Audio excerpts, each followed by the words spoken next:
ihn zurück! Holt ihn zurück! Holt ihn zurück! Holt ihn zurück!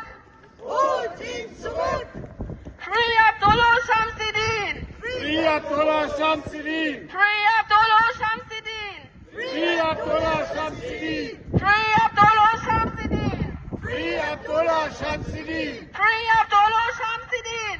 Free Abdullah Shamsuddin! Die Kollegin Suhan hat mir den empfohlen als jemand, der Arbeit sucht, und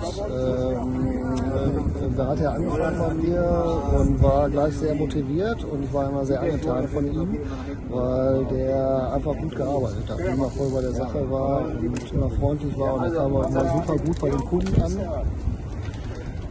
Das ist immer alles sehr gut gelaufen. War so mein bester Mitarbeiter, und er hat einige Jahre bei mir gearbeitet. Er war ein sehr guter Mitarbeiter, der immer sehr motiviert war und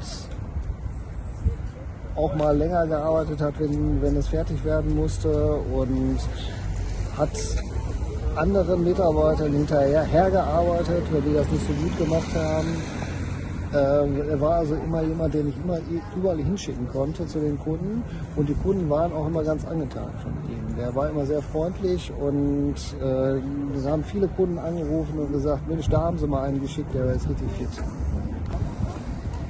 Also wir wollen zum einen die deutschen Behörden nerven und dazu bringen, so viel Druck aufs Auswärtige Amt auszulösen, dass die dafür sorgen, in Tadschikistan den dann wieder freizukriegen. Das ist die eine Idee, und die andere ist, die tadschikische Regierung oder den tadschikischen Staat hier schlecht zu machen, indem wir klarstellen, was für eine Diktatur das Land ist.